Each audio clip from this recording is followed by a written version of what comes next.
NEET में केवल 10 दिन बचे थे और स्टिल मेरे मार्क्स मॉक टेस्ट में 500 to 550 के अराउंड रह रहे थे, कि जो कि एक सेफर स्कोर नहीं था एक गवर्नमेंट मेडिकल कॉलेज के लिए। उस टाइम पे मुझे कहीं ना कहीं ऐसा लगा कि इस साल मेरा सिलेक्शन नहीं होगा और मेरे डॉक्टर बनने का सपना अधूरा रह जाएगा। पर क्योंकि ड्रॉप लेने से पहले मैंने ऐसा डिसाइड किया था कि अब चाहे मेरे मार्क्स कम आए या चाहे ज़्यादा आए, मैं कभी भी डिप्रेस नहीं होंगी। मैं कभी भी ऐसा नहीं सोचूंगी कि मेरा सिलेक्शन नहीं होगा। मैं तो बस अपना 100% दूंगी। मैं यहाँ पे बस अपना 100% देने आई हूँ और रिजल्ट जो भी होगा वो मुझे एक्सेप्ट करना होगा।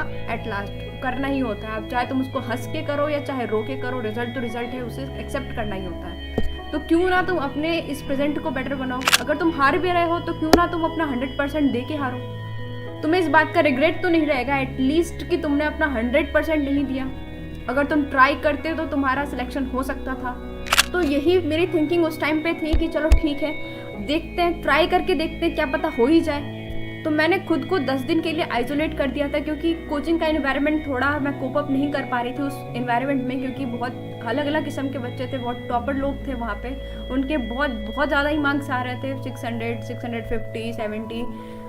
तो वो इन्वायरमेंट मैं उसमें कोप अप नहीं कर पा रही थी। तो मैंने अपने आप को आइसोलेट कर लिया था घर में 10 दिनों के लिए। और 10 दिनों में मैंने सिर्फ 2 ही काम किया। एक तो मैं जो मॉक टेस्ट मैंने जितने भी दिए थे उसकी एरर एनालिसिस की थी। मैंने उसके सारे जो भी मैंने गलत किया था क्वेश्चंस, वो सारे मैंने देख लिए कि मैं कहाँ पे गलती करती हूँ most of the time. Basically जब तुम मॉक टेस्ट में गलतियाँ करते हो ना, तो तुम्हारे लिए मौका होता है उसको सुधारने के लिए, ठीक है। तो तुम खुश नसीब हो अगर मॉक टेस्ट में तुम्हारी गलतियाँ हो रही है ना, तुम बहुत ज़्यादा खुश नसीब हो। क्यों? क्योंकि अब तुम्हारे पास मौका मिल गया, तुमको पता है कि तुमने कहाँ गलती करी है, ठीक है, कहाँ तुम गलतियाँ करते हो, अब तुम उसको सुधार सकते हो। बट लेकिन सोचो कि अगर तुम्हारे मॉक टेस्ट में कुछ सही हो जाए तुमको नहीं आता था और वो तुक्का लग जाए, बस किसी तरह से वो सही हो जाए। पर लेकिन वही क्वेश्चन अगर तुम्हारा नीट में आता है तो वहाँ पे तुक्का ना लगे तुम्हारा और वो गलत हो जाए, ओबियसली ये तुम्हारे लिए हार्मफुल चीज़ होगी। अगर वही चीज़ तुम्हारी अगर मॉक टेस्ट में गलत हो जाती और तुम उसे सही कर लेते तो वो एक बेनिफिशियल पॉइंट होता तुम्हारे लिए, ठीक है। तो हमेशा इस चीज़ को याद रखो कि अगर मॉक टेस्ट में तुमसे गलतियाँ हो रही तो इट्स गुड फॉर यू। पर लेकिन गुड तब तक है जब तक तुम उसको रेक्टिफाई करते हो, जब तक तुम उस पर काम करते हो। तो मैंने सारे पेपर्स एनालाइज कर लिए, अपनी जितनी भी एरर थी उसको रेक्टिफाई कर लिया। और दूसरा काम मैंने क्या किया था कि प्रीवियस ईयर के हर एक क्वेश्चन को, तीनों सब्जेक्ट के एक क्वेश्चन को रट दिया था। उससे क्या हुआ, मुझे बहुत फ़ायदा मिला। क्यों? क्योंकि नीट में ना क्वेश्चंस रिपीट होते हैं और यही दोनों चीज़ें मैंने उन 10 दिनों में किया था। इससे ज़्यादा मैंने कुछ नहीं किया था। और इतना करने के बाद मुझे भी कॉन्फिडेंस थोड़ा सा तो आ गया था। पर लेकिन मैंने ऐसा नहीं सोचा था कि मेरा इस साल सिलेक्शन होगा ही होगा। मैंने तो बस ये सोचा था कि चलो मैंने अपना 100% दे दिया है, ठीक है। और जब नीट का दिन था उस दिन मैं घर से यही सोच के निकली थी कि मैंने अपना 100% दिया है। ऑनेस्टली मैंने मेहनत की है। मैंने कहीं पे कुछ भी ऐसा नहीं है कि मैं सिर्फ लोगों को दिखा रही हूँ कि मैं पढ़ रही हूँ और मैं पढ़ नहीं रही हूँ, और ऐसा कुछ नहीं किया था।